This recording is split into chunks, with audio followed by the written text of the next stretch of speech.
Thanks for being here. I'm WBFO News Director Dave Debo. As part of our mental health initiative, with some help from the Patrick P. Lee Foundation, we have a tremendous panel here today to talk about mental health of high school students. Now, if you're with us last week, we did it all about elementary and middle. This week, it's all about high school students. Next week, same time, exactly right here, we'll do college students. But I want to, right at the start, mention that if you have any questions or any comments, we'd love to have you just type them in on the YouTube page and share your comments with us here. It's a no judgment zone. If you're a little bit afraid of maybe having your name out there, don't worry about that. We will take only first names if that works for you, and we will try to get your comments and your questions answered by what, to my mind, here is a really good panel. So just sit back and enjoy. And if you have questions along the way, certainly join us, because again, we've got a lot of great people to listen to, some experts who are really into it all. Let's introduce them one by one. Celia Spicone is here. She is the coordinator of the Suicide Prevention Coalition of Erie County. She's also retired executive director of the Buffalo Psychiatric Center. Douglas Hahn is here. He's a youth peer advocate coordinator with the Mental Health Advocates of Western New York. He himself has several mental health diagnoses. He's received some peer help and now coordinates people who need peer help. So he's really in a great position to describe some of what's going on out there, some of what people are really experiencing in the high schools at the grassroots level. And Peg Barrett is here. She's a licensed clinical social worker with the R designation for psychotherapy privileges there. And she's recently retired from the Lancaster School District, where, again, she worked with students on their academic needs, their behavioral needs, their social and emotional needs. So between the three of them here, I think we can cover almost anything. And again, if you have a question along the way, if you want to challenge me on that, go right ahead. Type a question as we roll along. Doug, I thought we would start with you because you are a peer counselor, because you work most directly with the students. I am guessing that you have seen a lot. What does a struggling student look like?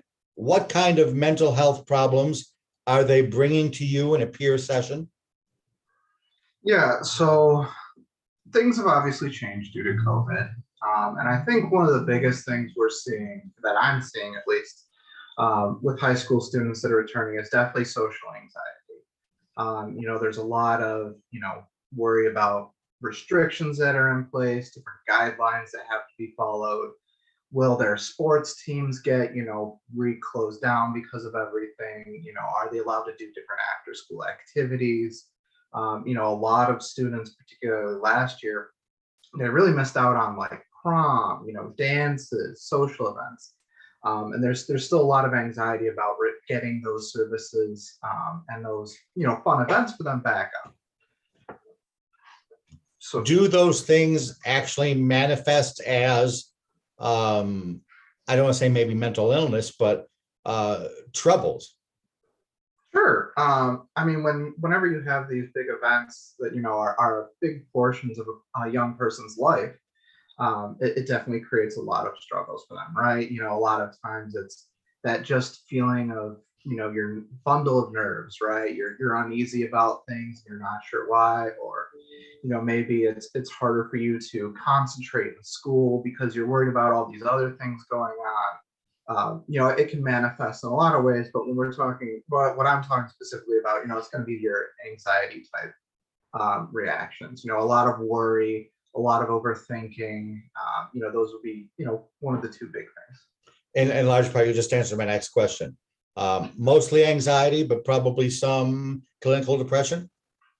Sure. Again, I think it's going to be for those who are returning from the last school year. A lot of the students, again, missed out on those really big life events. And that can lead to kind of like depressed emotions, right? You missed out on this big thing. You're not going to be able to do it again. There are those who are going back to school after, being home for so long that there's this adjustment period of feeling detached almost. I have to get back to school. There's all these things that need to be done. I've talked with a few students who feel like they're under a ton of pressure this year to learn everything because they feel like they didn't get as much out of last year. So, I think a lot of anxiety, but I think, that unfortunately can lead to a lot of depression, or at least the feeling of being depressed. Peg Barrett, let's bring you in. Licensed clinical social worker. How typical is what Doug just shared? It's very typical. I think what we're seeing too is it's manifesting in some behavioral changes. Kids are coming back with a foreboding, a fear. I lost a whole year. I wonder if they know that I didn't really perform and do all the work that I was supposed to do at home. And I was at home, really enjoying to some degree my own schedule. I did work when I wanted. I was online when I wanted. I slept when I wanted.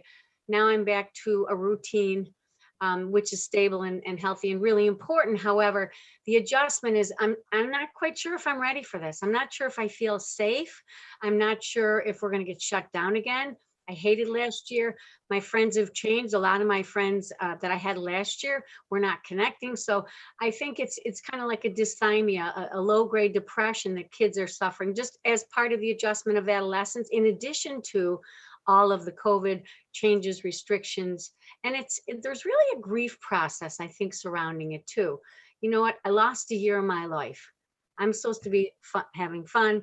I'm a teenager. I lost my prom. I lost my, our sports banquet. I didn't get to play. I plan on being a star lacrosse player. I didn't get to play last year. So I think all of that is really bottled up in kids that have come back to school with how do we resolve those pieces. Celia Spicone, talk to me a little bit about the warning signs. Doug probably has the advantage. If he's a peer counselor, the kids are talking to him. What if I'm mom or dad? What kind of things should I look for to see whether things are indeed all right or maybe not so with my student kids? Yeah, good question, Dave. The types of things that Doug was talking about can be just normal reactions to this unusual situation. Someone feeling a little upset, anxious, probably most anxious before school started, that anticipatory anxiety, thinking about what it's going to be like and being worried about it. And some of that will go away when they're back in the routine and they see that things are going to be all right. I think you want to be concerned when you see that your student is, for a period of maybe 2 weeks, an occasional day or so of being off can be within the normal range.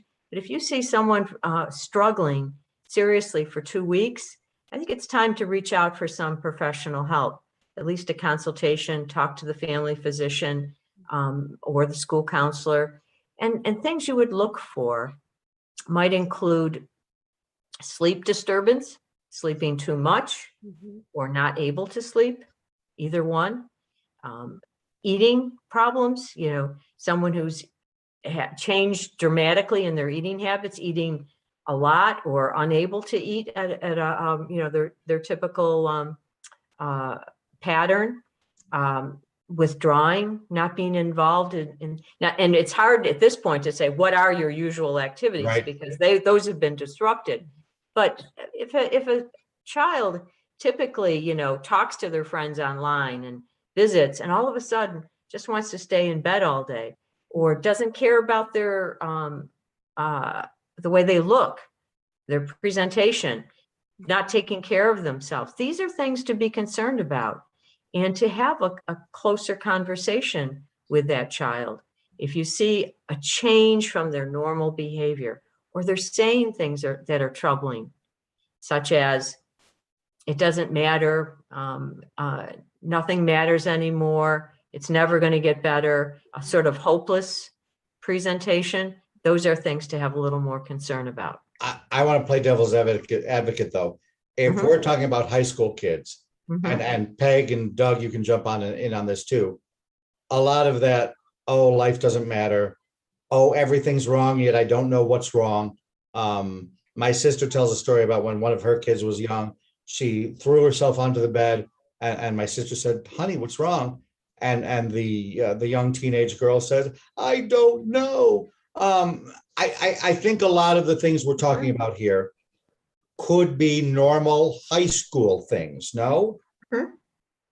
How do you distinguish one from the other?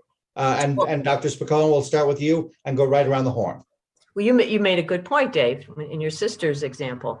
She asked, and that's all you need to do as a parent, is have that conversation. What's going on? How are you feeling? A question that I will ask that sometimes can get to some of the concerning things would be say, hey, when you're at your lowest point, what's going through your mind?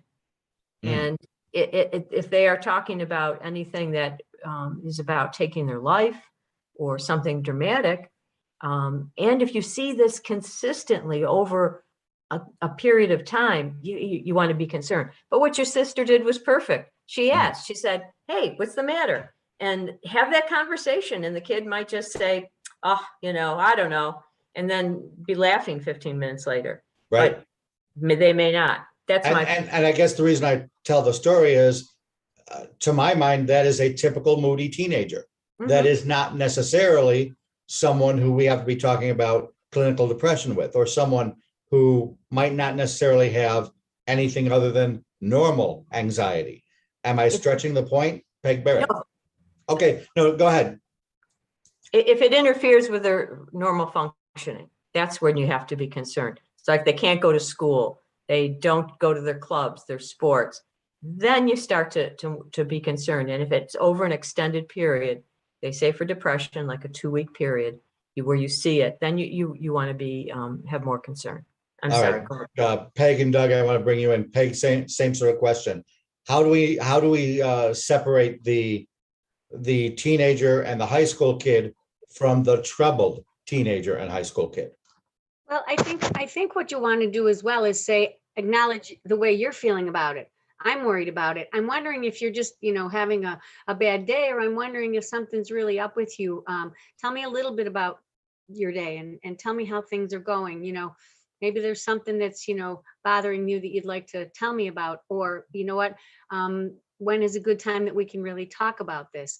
I agree with you. It can be a moody teenager. However, not allowing them to be alone for hours on end, I think, is a good idea. Being tuned into it and continue the dialogue. They don't want to hear about when I was a teenager, but I would share something like, well, there was a period in my life where I really sometimes felt really hopeless, and that's because my boyfriend broke up with me, or my girlfriend and there was some really serious things in my head going on for me, and I just felt really hopeless. Do you ever feel like that?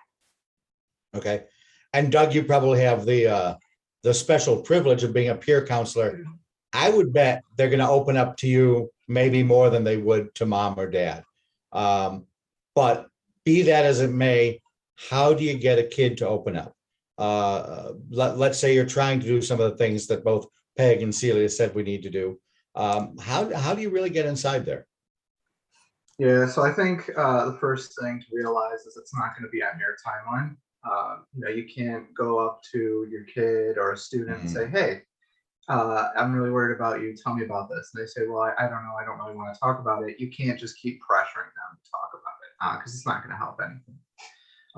I think the two things that for me personally, when I was struggling in high school, and from what the youth I'm talking with now, it's validating their concerns, right? Saying, hey, I see that you're struggling. I understand it might be a difficult time. If you want to talk, I'm here. If not, just know I'm keeping an eye on you because I'm worried about you, right? It's not necessarily forcing the conversation on them, but, showing that you genuinely care about them. A lot of the youth that I work with that are high school aged, a lot of times when they're struggling, they feel like nobody else cares. And just, being there, it's not that you necessarily have to be talking with them all the time, but just saying, hey, my door is always open. I'm always around to talk for you, and, give them some time and things like that, just being available. I know with 3 youth specifically I work with, they really have improved just by having access to somebody they can talk to. And if I'm getting too personal, tell me to bug off, but talk to me about your personal story. You said, obviously, you had struggles as a younger person. Can you elaborate a little bit without telling me stuff that you don't want to tell me?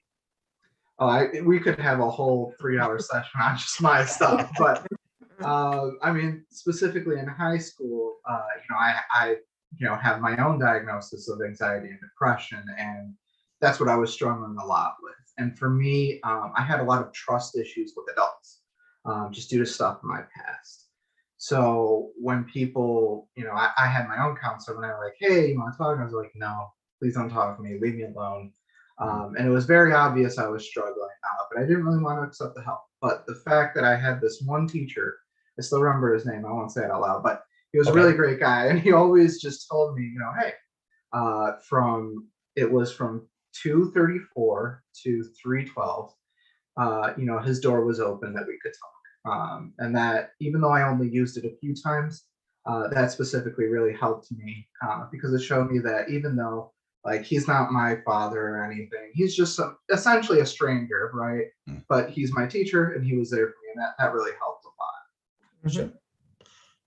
I want to compare this year to last year. How much of what a kid might be going through, and I'm not saying they don't have problems, because I know, sure, high school kids would. How much of a problem that they're having can be directly traced to COVID and everything we've been through, and how much of the problems that any one of you are seeing just happen to be problems that kids have? Peg, we'll start with you, I guess. Well, I think, COVID affected all of us very, very deeply, from pre-K through, 12th grade through adulthood. Everybody was affected in some way. And so, but to necessarily believe that that's what's responsible for all of their troubles, I think, we would be remiss in missing something. So I think it's, as Doug said, starting the conversation, or just saying, I always called it hit and run comments. You look a little upset today. How about if we have a conversation? Would you like to talk about it? So it's hard to measure, the things that happened before, last year in my head. I think, oh yes, but I don't want to overthink that either. It's difficult. Everyone was affected some way, but I don't want to speculate that is the sum and substance of what an adolescent is going through, because the adjustment back and what happened yesterday may be the real issue. Nothing to do with COVID last year. It's and just being available, as Doug said, and being that person that's, I'm a little concerned about you. If you ever need to talk, stop by. I'm here between 2 and 3, I think is a good way of letting them know that you're there for them. Celia Spicone, I know we wanted to say something too. Well, Doug made a great point with his story. And there's actual research that shows all kids need are one trusted, caring adult in their lives. And that can make the difference. That can help them to survive their teen years and make it into adulthood. And it doesn't, as a parent, I know I wanted to be that one, but we may not always be that one. So being wise enough as a parent at some point to say, he gets along with his coach really well. And talk to the coach and say, listen, will you reach out to him? He doesn't seem right. He won't talk to me. See what he says. And if we need to do anything, we, as parents, sometimes we just have to put our pride aside and say, I might not be the best one, but find who that other person is, an uncle, an aunt, someone in church, someone on a sports team, one trusted, caring adult. And for Doug, I don't even know if that teacher knew that he was the one, but that made all the difference in the world, a few minutes whenever he needed it. So reach out to others if your youth won't speak with you at any given point. I was going to have a resource section at the end where people can grab, in fact, let's do that. Grab your paper and pencil now, or your pen, whatever. We're going to have a lot of resources as this moves ahead, and I want people to be ready to write them down. We'll do that as a separate section, but one of those items that I think it would be really smart to talk about right now, you said just talk to anyone. There is this program out there called Just Tell One. Celia Spicone, tell us about what that is. Tell us about how that'll help and what kind of resources that might provide for the student who's hurting. Well, the model is that you just need to talk to one person and to let them know that you're hurting. I think it's important, though, to choose that person wisely, to choose someone who can support you. And it's important to talk to kids about if your friend reaches out to you and chooses you as the one, that you need to, if it's serious and it appears dangerous, you need to find a trusted, caring adult that is communicated to. But the idea is to open up and to tell somebody. Don't hold it in. It doesn't help if you don't talk to someone about it. But if it's serious and dangerous, it needs to get to a trusted, caring adult who knows how to handle the situation. And Doug, as a peer counselor, I imagine there's a role, obviously, for the kid at the next desk or the best friend. Sure. When we go to these, my program, the youth peer program, we go into schools and do work directly with the students. And one of the, opening questions we ask, is who is that trusted person? We give them a list of topics, or a list of people, I should say. A large majority of the students do say their friend is their trusted person. And that is 100% okay. When I was in school, oftentimes the only one who really understands what you're going through is your fellow classmates, right? Sure. The teachers, they teach, but they're not, they're not receiving the teaching. And that they can be very helpful and very powerful allies in moving you through what you're struggling with. But there's also kind of like what Celia was saying, there's a fine line between, helping and then, overtaking what you can. That's a common misfortune that happens to a lot of really caring students. They want to help their friends as much as they can, but that's something that should be dealt with with a professional or an adult. So I always tell them it's great that you have a friend. And if you are that friend that your friend is coming and talking to, that's awesome. But once you feel like yourself, you're getting overwhelmed or you don't know how to handle this, go talk to an adult. Maybe a teacher that your friend likes, or maybe they're close with an older sibling, or there's a social worker in the building, right? Help your friend to go talk to that person. But they definitely can be really powerful supports. In fact, there is a social worker in the building, Peg Barrett. Go ahead. I wanted to make sure that on each of these questions, I'm giving you each a chance to chime on in. If you'd like to do that, you can raise your hand or just give me some sort of high sign. And a note to everyone who's tuned in as well. If you have questions that you'd want this great panel here to talk about, just type them in the comment section and we will get to them. But go ahead, Peg, jump on in. It reminds me of a conversation I had with my 32-year-old daughter yesterday. She works for a company and they were having a meeting. All of a sudden she burst into tears and said, I don't think I can finish this. I'm really having a really rough day. I'm really having a hard day. I got to go. And my daughter, actually was trying to be really supportive too. And she said, oh, it's okay. Go ahead. My daughter, make sure that you call her afterwards and talk her through it and talk with her a little bit about it, and she had a couple incidences like that where she's trying to help some, they're a little bit younger than her, I call late adolescence. Late adolescence, in my opinion, doesn't end until about 30 years old. So she was really trying to walk this girl through and help her to look at getting some help and some assistance, some resources besides just my daughter was grateful she trusted her, but said, maybe you need to talk to somebody. Maybe you need to talk to an adult about this, because you're really struggling. And so, that example was fresh in my mind. And I said, Sure. Honey, tell her to call me. I got a list of some resources I could give her. She obviously didn't know where to turn. So, or I would give them to my daughter to share with this person. Peg Barrett is a licensed clinical social worker. Doug Hahn is here. He's a youth peer advocate with the Mental Health Advocates of Erie County. Celia Spacone is here. She's the coordinator of the Suicide Prevention Coalition of Erie County. And Celia, I want to move into that particular area. Suicide, second leading cause of death among youth 18 to 14 or 14 to 18. Unintentional injuries is number one. Suicide is number two. You had spoke earlier about the idea that, okay, there are some problems that another kid can just talk out, but at some point you need professional help. You need an adult. You need something more.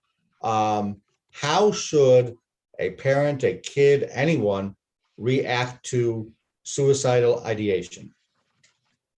Good. Well, good question. And it's one that people struggle with. One thing that early in the conversation, if you want to be that trusted person, it often comes up, someone will say, I want to tell you, but you got to promise not to tell anybody. Mhm. And I think it's a mistake to make that promise. So early in the conversation, it's important. What I've told people to say is, I will keep what you tell me private, unless you tell me something that makes me concerned about your safety. And I will always tell you when I'm going to tell somebody else.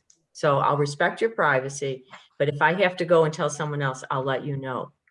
And it's important to know when you have to, especially when you're the friend. Maybe as an adult, it's a little bit easier, but for the friend, it's important to know that you might have to break that bond, and kids will worry that they're going to lose the friend, and sometimes they do. Sometimes they're angry with them for a while, but it may be that you saved their life, and typically they come back later on and say, thank you for doing that. I'm glad you did it.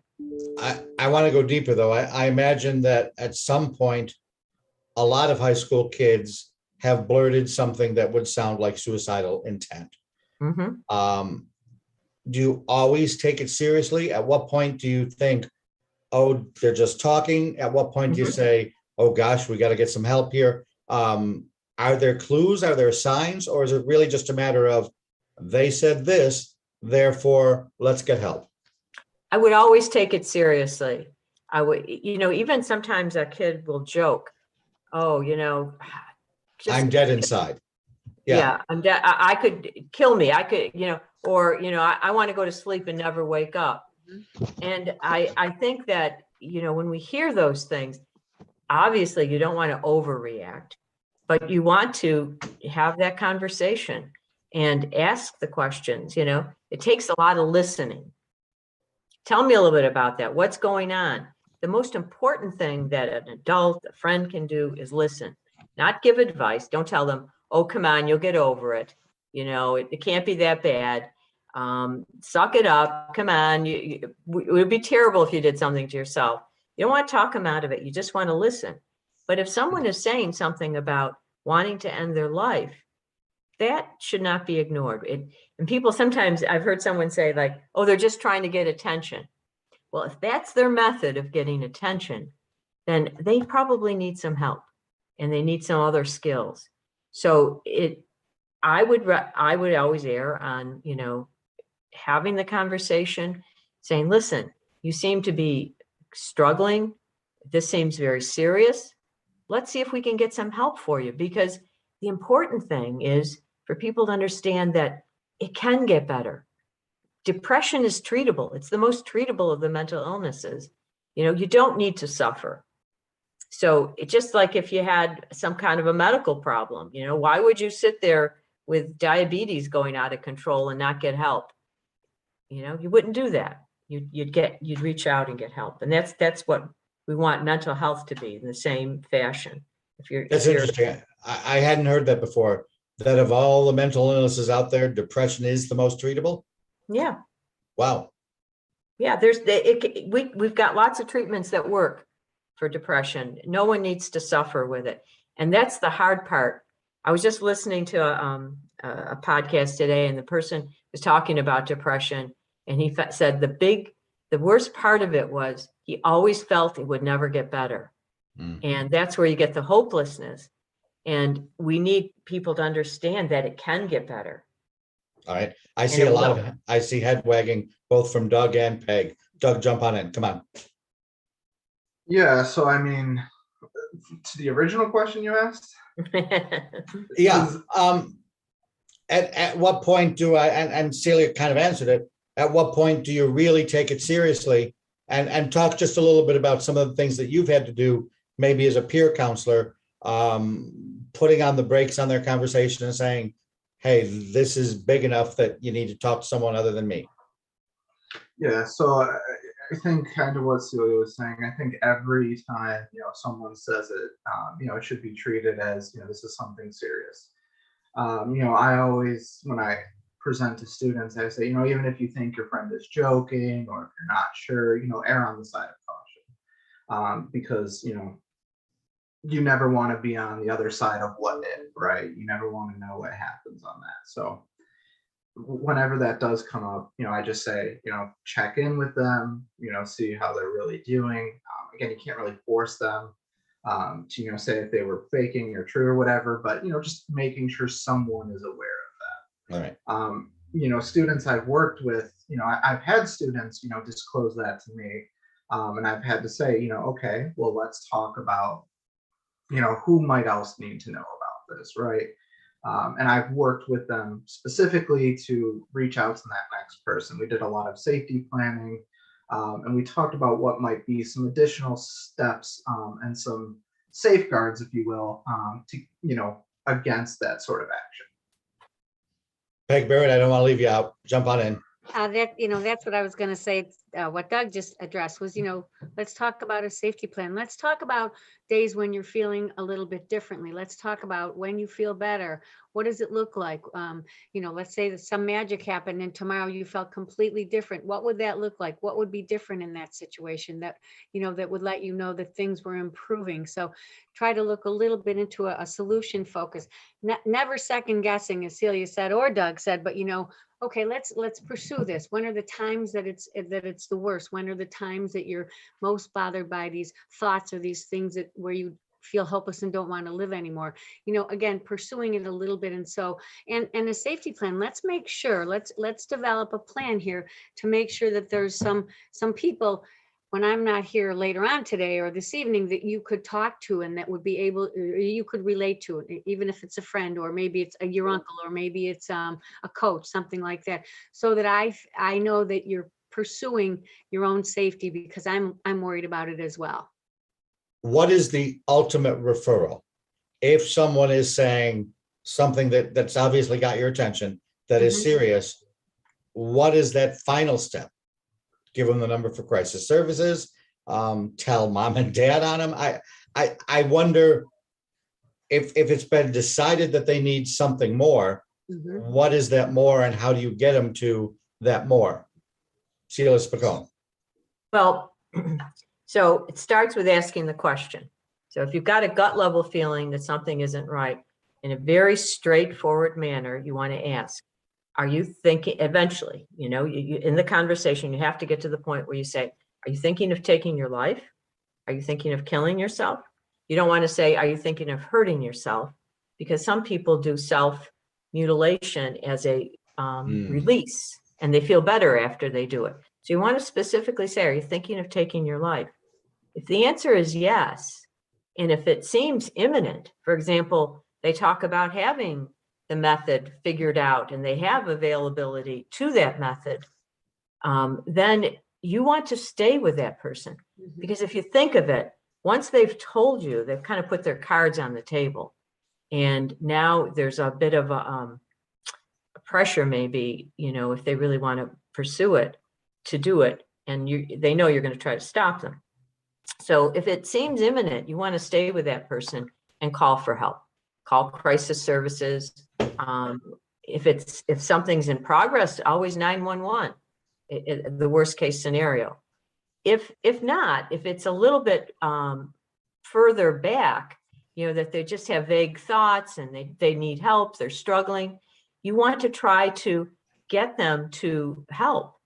And the best way to do that is to do what we call a warm handoff. You help them to get to that person. You don't just give them a number or a card. You say, let me go with you and we'll go talk to the school counselor. This is over my head. I need some help here. Let's go in and find someone, and let that professional that you're taking them to know what the issue is. As a practicing psychologist for 30 years, I always said, don't make me guess when you bring the person in. Tell me where you're at here, and then I can help. So let that mental health professional know what your concern is and bring them physically if possible. Can high school students actually seek counseling without parental knowledge or permission? When should the parents be notified? And if that's something that would shut things down, Are there other alternatives? Doug, I guess we'll throw that one at you. Sure. It's definitely a trickier topic to navigate, but certainly there are resources available. Immediately, what comes to my mind would be crisis services. Any of those hotline numbers, those can be called without parental knowledge or permission, right?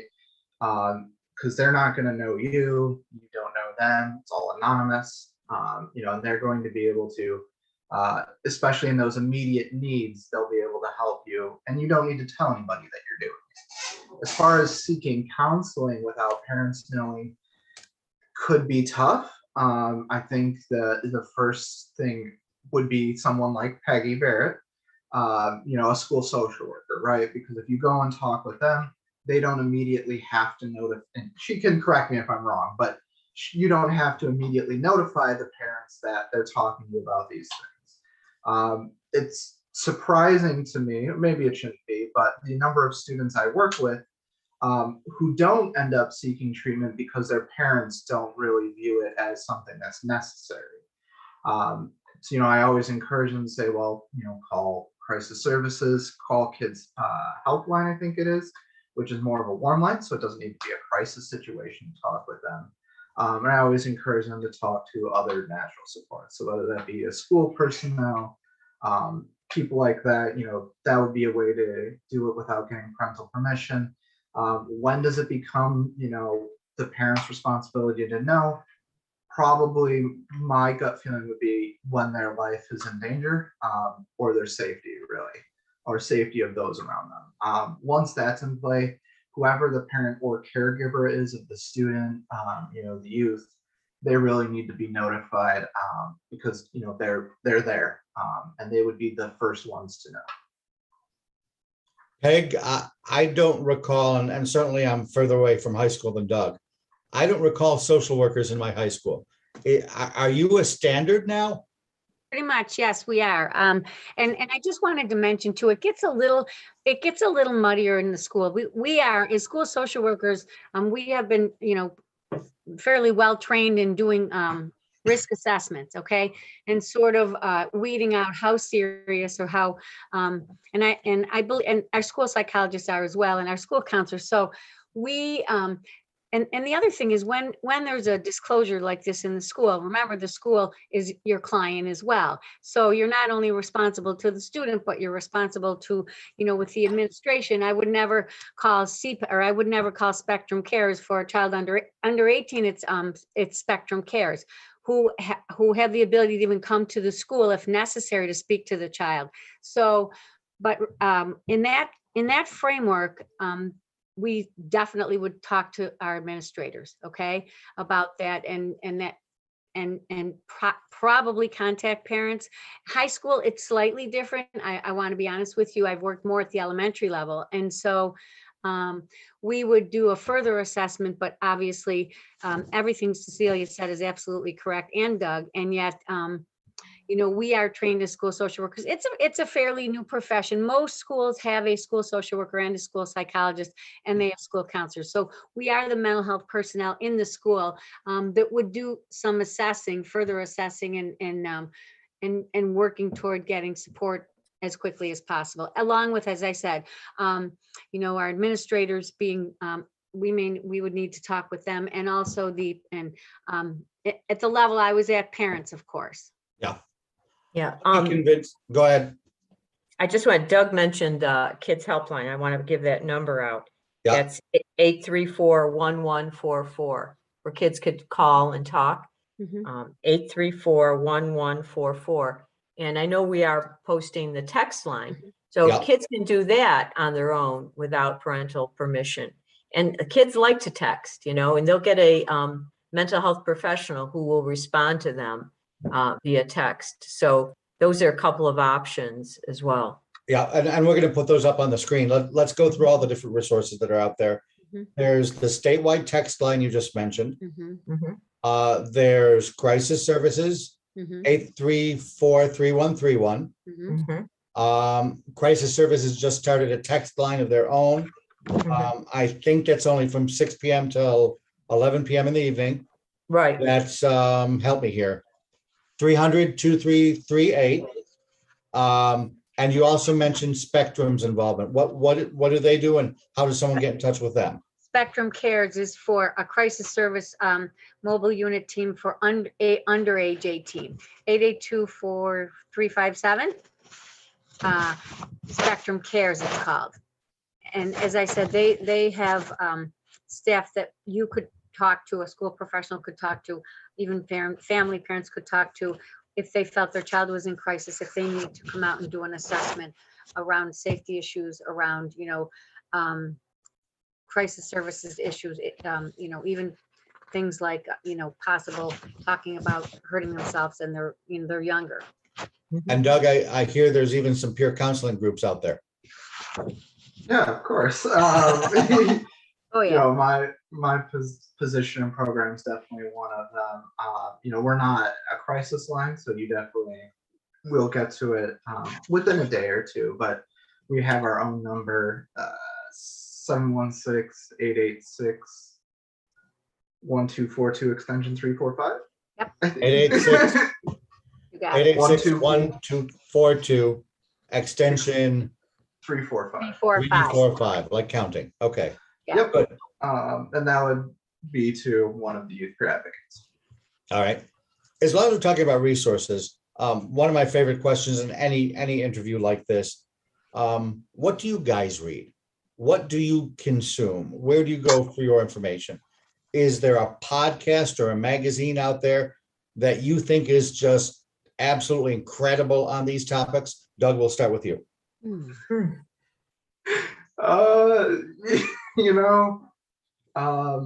some of it, sure, depends on the audience, but go ahead. I mean, where do I consume? Surprisingly, I'm not a big social media user. Okay.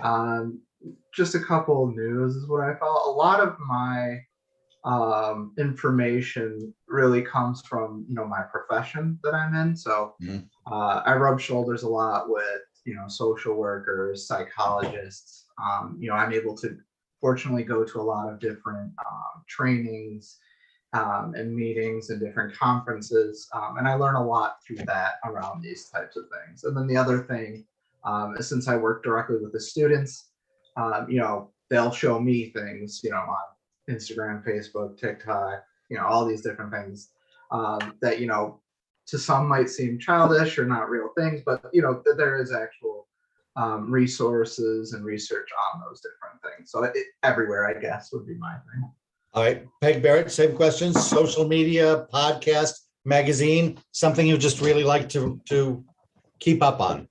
I'm not sure you're aware of this, you probably are, but in 2018, a law was passed that said that every school age child pre-K through 12th grade would be educated in mental health literacy throughout New York State.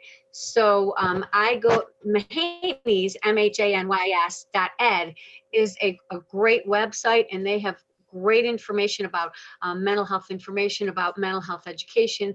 They do podcasts and trainings, and they also have all kinds of curriculum ideas for teachers, pre-K through 12, and lesson plans, and it's all state approved. And so that's a really good place.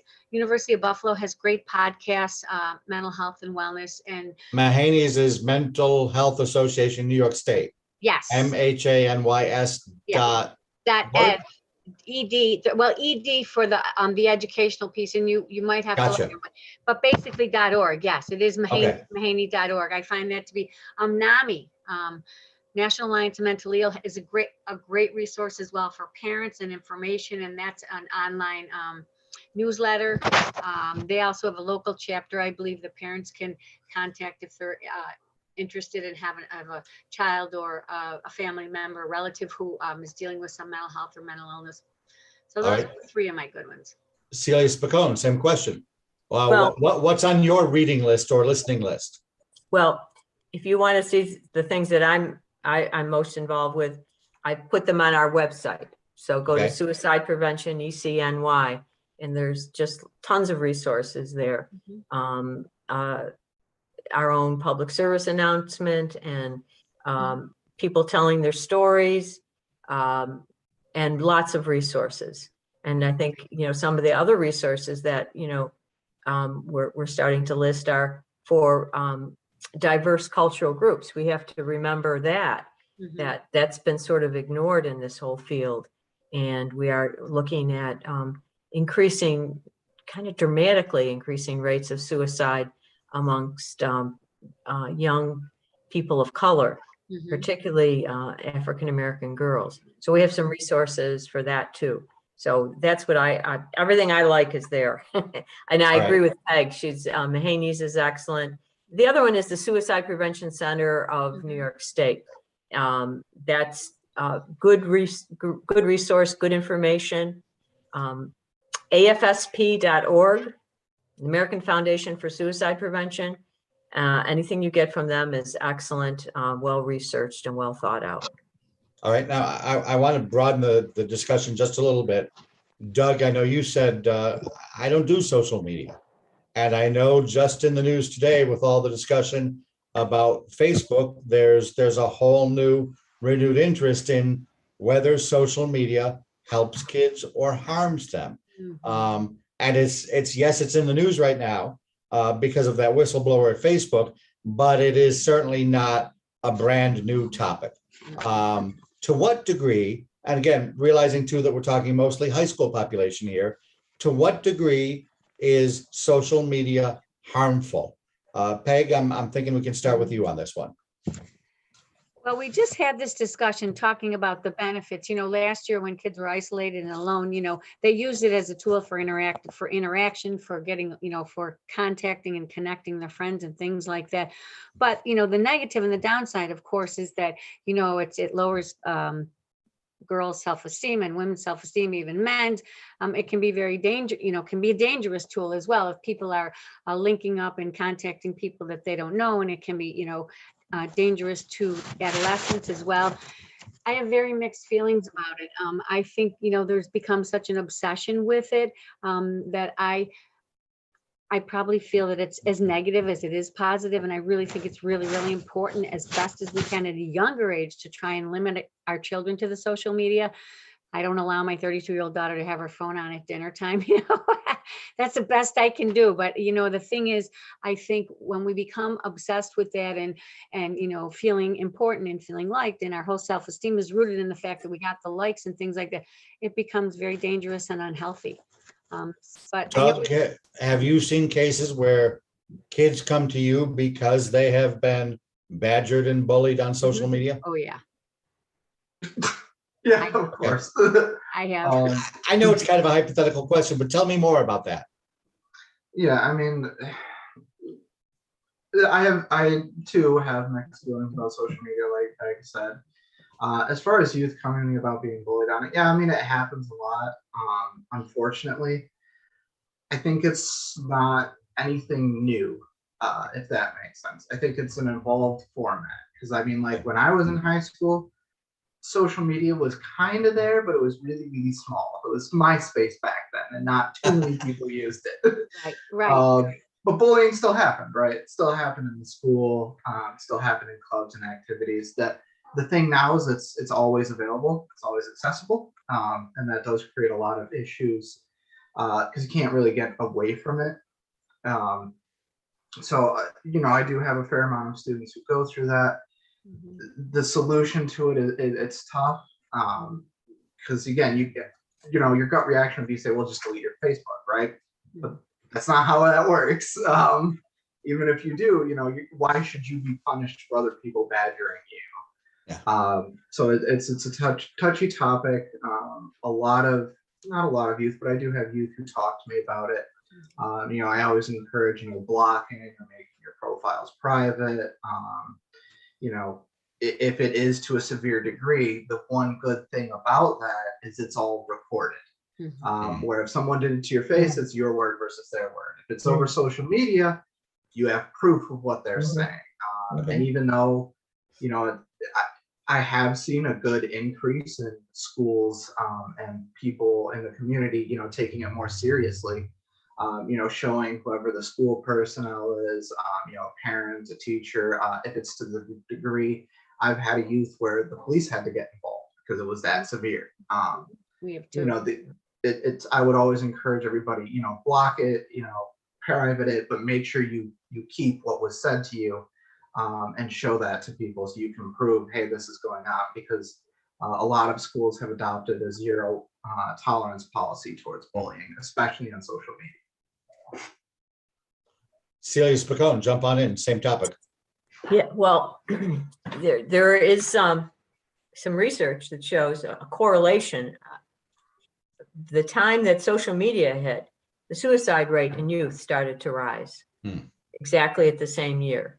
So, and I know there's been some recent research on Instagram showing that Instagram and TikTok in particular have harmful effects on young people.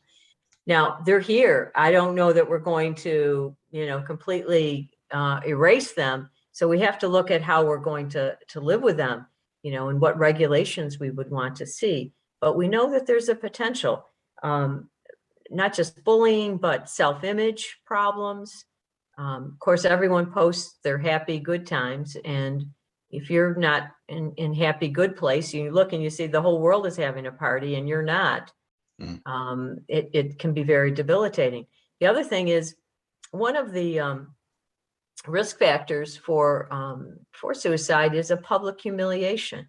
For an adult, maybe a DWI or another arrest, going bankrupt.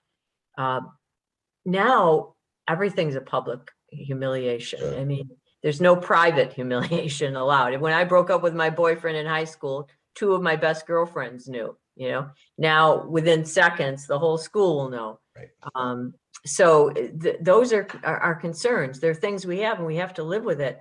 But we have got to struggle with this and find a way to keep our kids safe from it.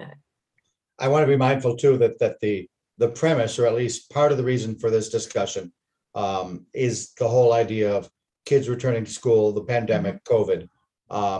Have things gotten worse now post-COVID? I'm guessing here that social media might have been a greater factor when I'm isolated at home, perhaps less a factor when I don't need social media to chat with the kid that's at the locker right next to me. Did things get better when kids started returning to a school setting where there could be socialization? Peg Barrett, we'll give you that one. Well, I'm gonna say I think so, yes. Not only did they return to school, but they returned to their social life being right there in the building, their framework for, clubs that they belong to and sports that they belong to and music activities. Those are all things that takes up kids' time, and that's very, very important. So when they're busy and they're active, they don't necessarily need to be using social media as much. So I'm guessing things are better as a result. And I'm not guessing, I believe they are, because kids are more actively engaged in their own lives now in school. One of the other things that's obviously a factor at school is bullying. Is that different in a post-COVID world? Hey, I was away for a while. Now I have to establish myself as the bully again. Anything like that we're seeing? So school just started, so it's kind of hard to tell right off the bat. But my guess, from what I've seen, is it's more or less the changes in appearance that seem to be an unfortunate topic of bullying at the moment. Lockdown happened, and it took almost a year.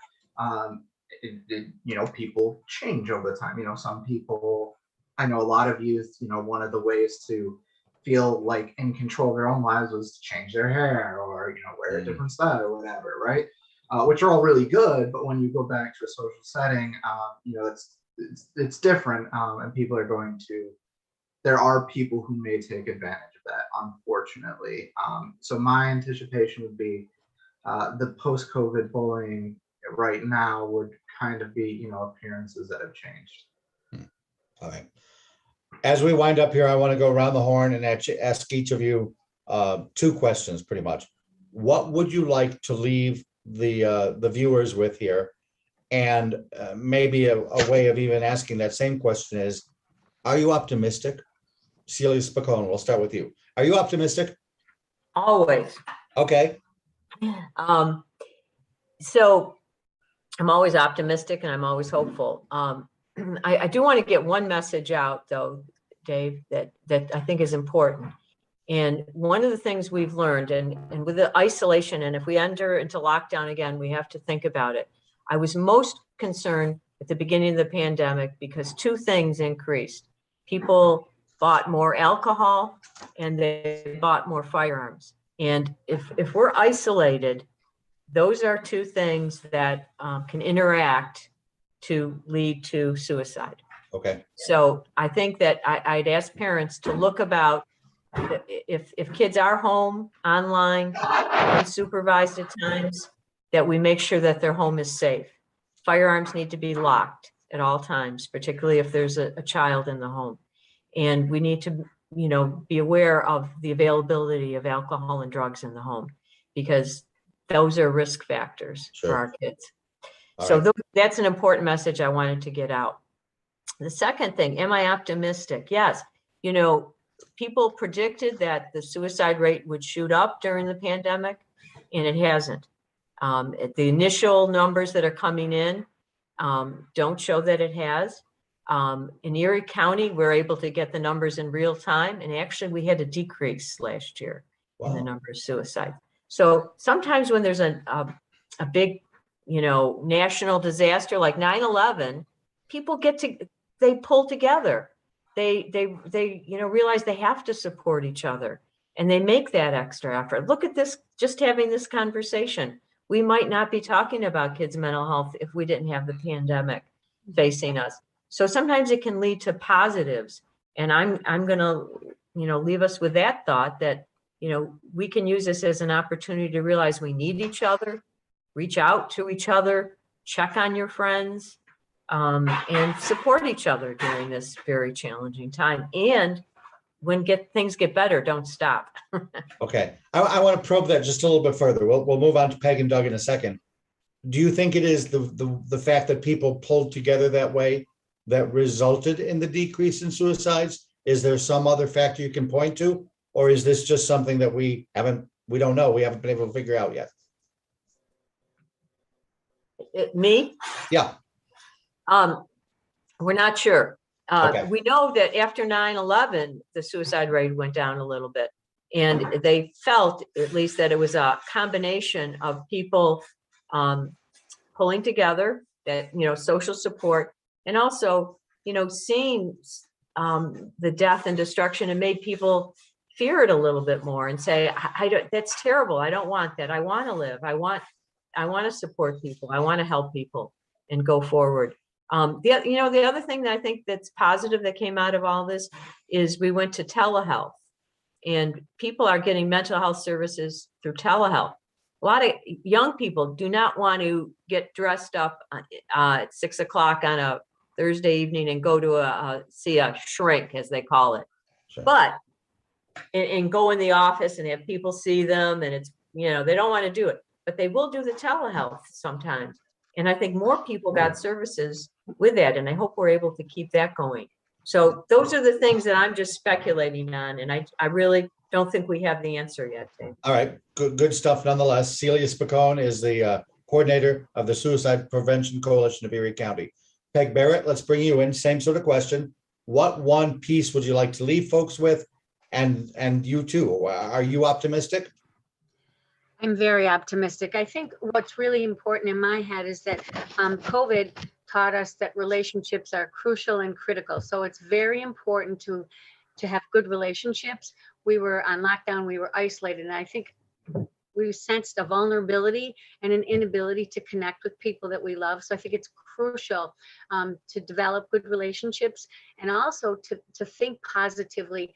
Get back to the things that you love. If you love to garden, if you love to bake, if you're a jogger, whatever those things are, remember, you can do those now. So let's do things that make us feel better. There's also some great apps for mindfulness and meditation, Insight Timer on on your phones and smartphones and things that are very helpful in relieving anxiety and stress too. All right, very good. Peg Barrett, licensed clinical social worker. The R designation after that means she's got psychotherapy privileges as well. Recently retired from Lancaster Schools. Doug Hahn, you're batting cleanup here. Go ahead. Yeah, so I'm always like to be optimistic, and I think one of the big things that we've seen an upward trend even before COVID, but I think COVID really has increased is more awareness around mental health. That's something that even though I was in high school 8 years ago, it still was kind of a non-talked about subject about certain things, and now I'm seeing where it's talked about with big name celebrities.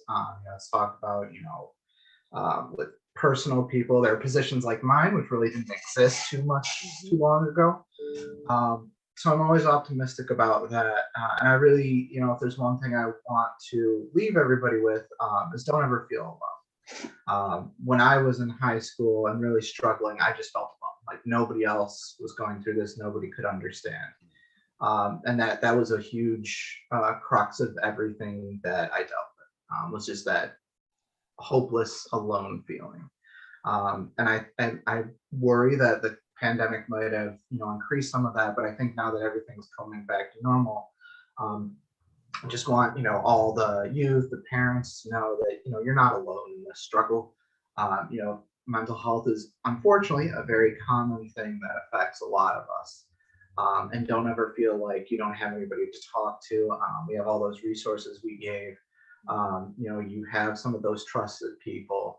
And if there's, again, that one thing is, just know you're not alone. There are people who are pulling for you. All right. Great advice, all. Douglas Hahn is the Youth Peer Advocate Coordinator with the Mental Health Advocates of Western New York. Thanks to the three of you. I have to also give some thanks to the Patrick P. Lee Foundation. They have helped us with this entire mental health initiative on WBFO. This particular program, we've had some engineering support from Aaron Heverin. Beth Frankowiak is our Director of Education and Outreach. Samantha Kittinger works with her. She's an Education Community Outreach Specialist. Next week, we're going to do this all again. This was primarily high schools. Next week, we're going to talk a lot more about colleges and the situation that college students find there. Until then, you can find out more about our mental health initiative online at WBFO.org. If you'd like to, here on YouTube, you can go back to where we put the different resources up on the screen. That's a real good way to make sure that you're also getting more information even after this program is over. If you liked the conversation here, tell a friend, pass it around. The great and wonderful thing about YouTube is maybe you weren't watching right now. You could give the friend the link and they can actually hop on and start to watch it at their own leisure. So we're going to do this again next week live. You can watch it again at any time. And until then, be with us again next week at 6. I'm Dave Debo. Have a great night. Thank you.